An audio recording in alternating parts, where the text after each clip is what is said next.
ଯେମିତି ଆମ ଭାରତରେ ବହୁତ ବର୍ଷରୁ ଭୂତପ୍ରେତ, ଆତ୍ମା, ରାକ୍ଷସ ଏବଂ ମୁସଲିମ କଲଚରରେ ଜିନ୍ କଥା ଶୁଣିବାକୁ ପାଉ, ଠିକ୍ ସେହିପରି ୱେଷ୍ଟର୍ଣ୍ଣ କଲଚରରେ ଖାସ୍ କରି ନର୍ଥ ଆମେରିକାରେ ବହୁତ ପ୍ରକାରର ଶୈତାନଙ୍କର କଥା ଶୁଣିବାକୁ ମିଳେ।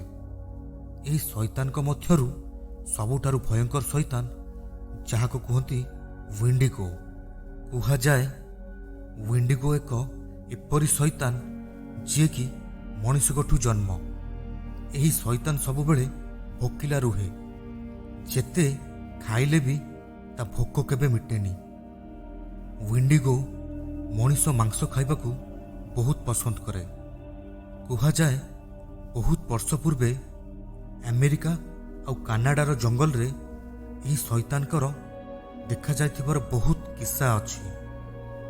ଯଦି ଆପଣ ଏହି ଶୈତାନଙ୍କ ବିଷୟରେ ଜାଣିବାକୁ ଚାହୁଁଛନ୍ତି ତାହେଲେ ଗୁଗଲରେ ସର୍ଚ୍ଚ କରିପାରିବେ ୱିଣ୍ଡିଗୋ।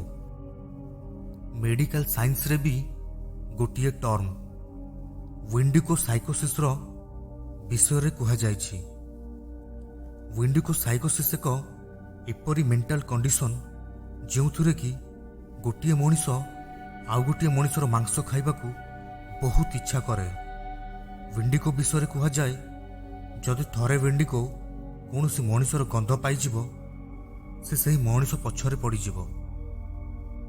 ଆପଣ ଦେଖୁଛନ୍ତି ଓଡ଼ିଆ ହରର ଷ୍ଟୋରି। ମୁଁ ଆପଣଙ୍କ ଫ୍ରେଣ୍ଡ ସିଦ୍ଧାର୍ଥ। ଆଜି ନେଇ ଆସିଛି ୱିଣ୍ଡିଗୋ ବିଷୟରେ ଦୁଇଟି ସତ ଘଟଣା, ଯାହାକୁ ଶୁଣିବା ପରେ ଆପଣ ନିଶ୍ଚୟ ଡରିଯିବେ। ହେଡଫୋନ୍ ଲଗେଇ ମଜା ନିଅନ୍ତୁ ଏହି ଭୋକିଲା ଶୈତାନର। ହେଲୋ, ମୋ ନାଁ ଜନ୍। ସେହି ଭୟଙ୍କର ରାତିକୁ ମୁଁ କେବେ ଭୁଲି ପାରିବିନି। ସେହି ରାତି ମୋ ଲାଇଫ୍ ବର୍ବାଦ କରିଦେଇଛି। ସେହି ଶୈତାନକୁ ମୁଁ କେବେ ଭୁଲି ପାରିବିନି। ସେହି ରାତିରେ ଗୋଟିଏ ଶୈତାନ ମୋ ପୁଅକୁ ନେଇଗଲା। ମୁଁ ଜାଣିନଥିଲି ସେ ଜିନିଷ କ'ଣ ଥିଲା, କିନ୍ତୁ ଇଣ୍ଟରନେଟ୍ରେ ବହୁତ ସର୍ଚ୍ଚ କରିବା ପରେ ଜାଣିବାକୁ ପାଇଲି ତାହା ଥିଲା ଗୋଟିଏ ୱିଣ୍ଡିଗୋ। ମୁଁ, ମୋ ୱାଇଫ୍ ଆଉ ମୋର 4 ବର୍ଷର ପୁଅ, ଆମେ 3 ଜଣ ଗୋଟିଏ ଜଙ୍ଗଲରେ କ୍ୟାମ୍ପିଂ ଟ୍ରିପ୍ରେ ଯାଇଥିଲୁ। ମୁଁ ଆମ ପ୍ରୋଟେକ୍ସନ୍ ପାଇଁ ଗୋଟିଏ ହଣ୍ଟିଂ ନାଇଫ୍ ଆଉ ଗୋଟିଏ ସର୍ଟ ଗନ୍ ନେଇଯାଇଥିଲି। ଆମେ ଜଙ୍ଗଲକୁ ଯିବା ସମୟରେ ଗୋଟିଏ ଫରେଷ୍ଟ ଅଫିସର ମିଳିଲେ। ସେହି ଫରେଷ୍ଟ ଅଫିସର ଜଣକ ବହୁତ ଚିନ୍ତିତ ଥିଲେ। ତାଙ୍କୁ ଦେଖିକି ଲାଗୁଥିଲା ଯେମିତି ସେ ଡରରେ ଅଛନ୍ତି। ସେହି ଅଫିସର ଜଣକ ମୋତେ କହିଲେ ଜଙ୍ଗଲରେ ଟିକେ ସମ୍ଭାଳିକି ରହିବ। ସେ ଆମ ସହିତ କିଛି ବାଟ ଜଙ୍ଗଲ ଭିତରକୁ ଆସିଲେ ଆମକୁ ଛାଡ଼ିବା ପାଇଁ। ଆମେ ସେହି ଜଙ୍ଗଲ ଭିତରକୁ ଯିବା ପରେ କିଛି ଅନ୍ୟ ଲୋକେ, ସେମାନେ ବି ମଧ୍ୟ ଆମ ପରି କ୍ୟାମ୍ପେନକୁ ଆସିଥିଲେ। ସେମାନେ କହିଲେ କିଛି ଦିନ ହେବ ଏହି ଜଙ୍ଗଲରେ କିଛି ଭୟଙ୍କର ଆବାଜ ଶୁଣିବାକୁ ମିଳୁଛି। ଆଉ କିଛି ଲୋକେ ଗୋଟିଏ ଅଦ୍ଭୁତ ଜନ୍ତୁକୁ ଦେଖିବାର କଥା କହିଛନ୍ତି। ସେମାନେ କହିଲେ ସେହି ଜନ୍ତୁଟି କୌଣସି ମଣିଷର ବି ଆବାଜ ବାହାର କରିପାରିବ। ଏହିସବୁ କଥାକୁ ମୁଁ ସିରିୟସଲି ନେଲିନି। ଭାବିଲି ଏମାନେ ଆମକୁ ଡରାଇ ଆମର ମଜା ନେଉଛନ୍ତି। କିଛି ସମୟ ପରେ ଆମକୁ ଆମର କ୍ୟାମ୍ପ ଲଗାଇବା ପାଇଁ ପରଫେକ୍ଟ ଜାଗା ମିଳିଗଲା। ଆମେ ଆମର ଟେଣ୍ଟ ଲଗାଇଦେଲୁ ଆଉ ପାଖରେ ମଧ୍ୟ ନିଆଁ ଜଳାଇଦେଲୁ। ମୋ ୱାଇଫ୍ କହିଲା ଚାଲ ଯିବା ଜଙ୍ଗଲ ଭିତରକୁ, ଦେଖିବା କ'ଣ ସବୁ ଅଛି। ମୁଁ ତା କଥାରେ ରାଜି ହୋଇଗଲି। ଏମିତିରେ ବି ଜଙ୍ଗଲରେ ବୁଲିବାକୁ ମୋତେ ବହୁତ ଭଲ ଲାଗେ। ଏବେ ଆମେ ଆମ କ୍ୟାମ୍ପରୁ ଜଙ୍ଗଲର ବହୁତ ଭିତରକୁ ପଳାଇ ଆସିଥିଲୁ। ଦୂରରୁ ଆମକୁ କିଛି ଦେଖାଗଲା। ତାହା କ'ଣ ଜାଣିବା ପାଇଁ ଯେବେ ଟିକେ ଆଗକୁ ଗଲୁ ଆଉ ଦେଖିଲୁ ମାଟିରେ କୌଣସି ଜିନିଷର ଘୋଷାରି ହୋଇଥିବାର ଚିହ୍ନ ଅଛି। ସେହି ଜାଗାରେ ରକ୍ତର ଦାଗ ମଧ୍ୟ ଥିଲା। ଏମିତି ଲାଗୁଥିଲା କୌଣସି ହରିଣ କି ହରିଣ ପରି କୌଣସି ପଶୁକୁ କେହି ଘୋଷାରି ଘୋଷାରି ନେଇଯାଇଛି। ସେ ଯାହା ବି ହେଉ ବହୁତ ଶକ୍ତିଶାଳୀ ଆଉ ଡେଞ୍ଜରିୟସ୍ ଥିଲା। ତାହା ଦେଖି ଆମେ ବହୁତ ଡରିଗଲୁ ଆଉ ନିଜ କ୍ୟାମ୍ପକୁ ପଳାଇ ଆସିଲୁ। ପ୍ରଥମେ କ୍ୟାମ୍ପକୁ ଆସି କ୍ୟାମ୍ପ ବାହାରେ ନିଆଁ ଲଗାଇଦେଲୁ। ତାପରେ କ୍ୟାମ୍ପ ଭିତରକୁ ଚାଲି ଆସିଲୁ। ମୋ ୱାଇଫ୍ ମୋ ପୁଅକୁ ଖୁଆଇ ଶୁଆଇ ପକାଇଲା। ଆମେ ବି ମଧ୍ୟ ବହୁତ ଟାୟାର୍ଡ ହୋଇଯାଇଥିଲୁ। ଡିନର ସାରି ଆମେ ମଧ୍ୟ ଶୋଇପଡ଼ିଲୁ। ଆମକୁ ଶୋଇବାର କିଛି ଘଣ୍ଟା ହୋଇଥିବ। ଠିକ୍ ସେହି ସମୟରେ ମୋର କିଛି ହାଲକା ହାଲକା ଶବ୍ଦରେ ନିଦ ଭାଙ୍ଗିଗଲା। ସେହି ଶବ୍ଦଟି ଥିଲା ଯେମିତି କେହି ଛୋଟ ଛୁଆ କାନ୍ଦୁଛି। ମୁଁ ଯେବେ ଉଠିଲି, ଟେଣ୍ଟ ବାହାରେ ମୋତେ କାହାରି ଛାଇ ଦେଖାଗଲା। ସେହି ଛାଇର ମୁଣ୍ଡ କୌଣସି ହରିଣ ପରି ଥିଲା ଆଉ ତା ମୁଣ୍ଡରେ 2ଟି ଶିଙ୍ଗ ଥିଲା। ମୁଁ ଯେବେ ଠିକ୍ ସେ ଧ୍ୟାନ ଦେଇ ଦେଖିଲି, ସେ କୌଣସି ହରିଣ ନଥିଲା, କାରଣ ସେ ତାର 2 ଗୋଡ଼ରେ ଛିଡ଼ା ହୋଇଥିଲା। ତା ହାତ ଆଉ ଗୋଡ଼ ବହୁତ ପତଳା ଆଉ ଲମ୍ବା ଲମ୍ବା ଥିଲା। ମୁଁ ମୋର ସର୍ଟ ଗନ୍ ବାହାର କରି ଟେଣ୍ଟ ବାହାରକୁ ଚାଲିଗଲି। ଆଉ କିଛି ଚିନ୍ତାଧାରା ନ କରି 2 ରାଉଣ୍ଡ ଫାୟାରିଂ କରିଦେଲି। ସେ ମୋ ଠାରୁ 20 ଫିଟ୍ ଦୂରରେ ଛିଡ଼ା ହୋଇଥିଲା, କିନ୍ତୁ ଗୁଳି ବାଜିବା ପରେ ବି ସେ ତା ଜାଗାରୁ ଟିକେ ବି ହଲିଲାନି। ସେ ସେଇଠି ଛିଡ଼ା ହୋଇ ମୋ ଆଖିରେ ଦେଖୁଥିଲା। ତା ମୁହଁରେ ରକ୍ତ ଲାଗିଥିଲା। ମୁଁ ଡରରେ ପୁରା ଥରୁଥାଏ। ମୁଁ ଏତେ ଡରି ଯାଇଥିଲି ଯେ ମୁଁ ମୋ ଜାଗାରୁ ହଲି ପାରୁନଥିଲି। ମୁଁ ଏହି କଥା ଭାବୁଥିଲି, ଯଦି ସେ ମୋ ପାଖକୁ ଆସିବ ତାହେଲେ ମୋର ଆଜି ମରିବା ଫାଇନାଲ।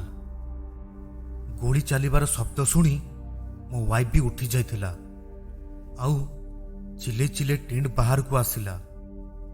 ଟେଣ୍ଟ ବାହାରେ ଜଳୁଥିବା ନିଆଁରୁ ଗୋଟେ କାଠ ମୁଣ୍ଡା ଆଣି ସେହି ଜନ୍ତୁଟି ଉପରକୁ ଫୋପାଡ଼ି ଦେଲା ଆଉ ସେ ଦୌଡ଼ି ଦୌଡ଼ି ଜଙ୍ଗଲ ଭିତରକୁ ଚାଲିଗଲା। ସେ ତାର 4ଟି ହାତ ଗୋଡ଼ ଦ୍ୱାରା ଦୌଡ଼ୁଥିଲା। ମୋ ୱାଇଫ୍ କାନ୍ଦି କାନ୍ଦି ମୋତେ ପଚାରିଲା, ଆମ ପୁଅ କାହିଁ? ଆମ ପୁଅ ଟେଣ୍ଟରେ ନଥିଲା, ସେ ଗାୟବ ହୋଇଯାଇଥିଲା।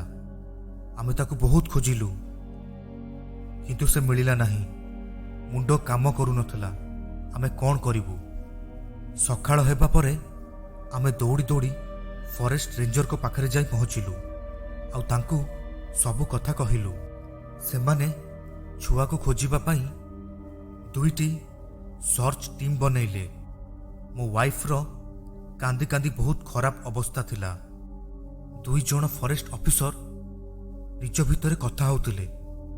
ତାଙ୍କ କଥା ତ ମୁଁ ଠିକ୍ ସେ ଶୁଣିନି, କିନ୍ତୁ ଏତିକି ଶୁଣିବାକୁ ପାଇଲି ଯେ ସେ କହିଲେ ଏବେ ଏହି ଶୈତାନ ଓପେନ୍ ଜଙ୍ଗଲ ଭିତରେ ବୁଲିବାକୁ ଲାଗିଲାଣି। ସେମାନେ ଚାହୁଁନଥିଲେ ଆମେ ଆଉ ଥରେ ସେହି ଜଙ୍ଗଲ ଭିତରକୁ ଯାଉ ବୋଲି। ତେଣୁ ସେମାନେ ଆମକୁ ତାଙ୍କ କେବିନରେ ରହିବାକୁ ଦେଲେ। ପୁରାପୁରି 3 ଦିନ ଜଙ୍ଗଲରେ ସର୍ଚ୍ଚ ଅପରେସନ୍ ଚାଲିଲା। 4ର୍ଥ ଦିନ 2 ଜଣ ରେଞ୍ଜର କେବିନ ଭିତରକୁ ଆସିଲେ ଆଉ କହିଲେ ଛୁଆର କୌଣସି ଅତା ପତ୍ତା ମିଳିଲା ନାହିଁ। ଏହା ଶୁଣିବା ପରେ ମୋ ୱାଇଫ୍ ଜୋର ଜୋର ସେ କାନ୍ଦିବାକୁ ଲାଗିଲା। ସେମାନେ 2 ଜଣ ବହୁତ ଡରିଥିବାର ଲାଗୁଥିଲେ। ମୁଁ ଯେବେ କେବିନ ବାହାରକୁ ଗଲି, ଦେଖିଲି ବାହାରେ ଆହୁରି କେତେ ଜଣ ରେଞ୍ଜର ଛିଡ଼ା ହୋଇଛନ୍ତି। ସେମାନେ ସମସ୍ତେ ବି ବହୁତ ଡରିଥିବାର ଲାଗୁଥିଲେ ଆଉ ସେମାନଙ୍କୁ ଚୋଟ ମଧ୍ୟ ଲାଗିଥିଲା। 2 ଜଣଙ୍କ ରେଞ୍ଜରଙ୍କ ଦେହରୁ ରକ୍ତ ବି ବାହାରୁଥିଲା, କିନ୍ତୁ ସେମାନେ ଆମକୁ କିଛି ବି କହିଲେନି ତାଙ୍କୁ ଚୋଟ କେମିତି ଲାଗିଛି ଆଉ ସେମାନେ ଏତେ କାହିଁ ଡରିଛନ୍ତି। ମୋର ବି ସେସବୁ କଥାରେ କୌଣସି ମତଲବ ନଥିଲା। ମୋର ତ ସବୁକିଛି ଉଜୁଡ଼ି ଯାଇଥିଲା। ଗୋଟିଏ ରାତିରେ ସବୁକିଛି ବଦଳି ଯାଇଥିଲା। ମୋ ପୁଅ ଏବେ ମୋ ସାଥିରେ ନଥିଲା।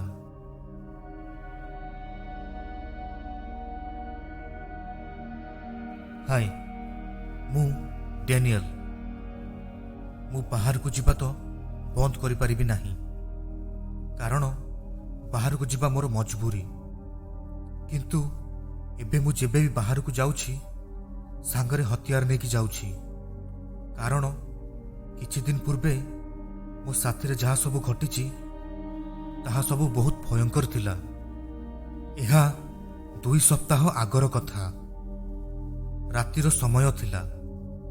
ରାତିରେ ସମୟ ହୋଇଥାଏ 3ଟା। ମୁଁ ଗୋଟେ ଫ୍ୟାକ୍ଟ୍ରିରେ ସୁପରଭାଇଜରର କାମ କରେ। ଆମ ଫ୍ୟାକ୍ଟ୍ରିର ଠିକ୍ ପଛପଟେ ଗୋଟିଏ ବହୁତ ବଡ଼ ଜଙ୍ଗଲ ଅଛି। ମୁଁ ମୋ ଅଫିସରେ ବସି ସିକ୍ୟୁରିଟି କ୍ୟାମେରାରେ ଚେକ୍ କରୁଥିଲି। ମୋର ରେଡ଼ିଓ ଫୋନରେ ଗୋଟିଏ କଲ୍ ଆସିଲା କି ଫ୍ୟାକ୍ଟ୍ରି ବାହାରେ କୌଣସି ଗୋଟିଏ ଅଦ୍ଭୁତ ପଶୁକୁ ବୁଲିବାର ଦେଖାଯାଇଛି। ଆଗକୁ ବଢ଼ିବା ଆଗରୁ ମୁଁ ଆପଣମାନଙ୍କୁ କିଛି କହିବାକୁ ଚାହୁଁଛି। ମୁଁ ୱିଣ୍ଡିଗୋ ଆଉ ସ୍କିନ୍ ୱର୍କର ଭଳି ଜିନିଷ ଉପରେ ବିଶ୍ୱାସ କରେନି। ମୁଁ ସେହି ସାଇଟ୍ କ୍ୟାମେରା ଉପରେ ଯେବେ ଫୋକସ୍ କଲି ମୋତେ ସେ ଜିନିଷ ଦେଖାଗଲା। ସତ କହୁଛି, ଏହିପରି ପଶୁ ମୋ ଜୀବନରେ କେବେ ମୁଁ ଦେଖିନଥିଲି। ସେ ପର୍ଯ୍ୟନ୍ତ କିନ୍ତୁ ମୁଁ ଡରି ନଥିଲି, କାରଣ ମୁଁ ଭାବୁଥିଲି ଏହା ମଧ୍ୟ ଜଙ୍ଗଲର କୌଣସି ପଶୁ ହୋଇଥିବ। କିନ୍ତୁ ଯେବେ ବାହାରେ ମୁଁ ସେହି ଜାଗାରେ ପହଞ୍ଚିଲି, ସେ ଜାଗାରେ ବହୁତ ଖରାପ ଗନ୍ଧ ହେବାକୁ ଲାଗିଲା। ବହୁତ ଖରାପ, ଯେମିତି ମାଂସ ସଢ଼ି ଯାଇଛି। ସେହି ଗନ୍ଧକୁ ଶୁଙ୍ଘିବା ପରେ ମୋ ମନ ଭିତରେ ଗୋଟେ ଡର ପଶିଗଲା, କାରଣ ଏହି ଗନ୍ଧ ମୁଁ ପ୍ରଥମେ ଆଉ ଥରେ ଶୁଙ୍ଘିବାକୁ ପାଇଥିଲି।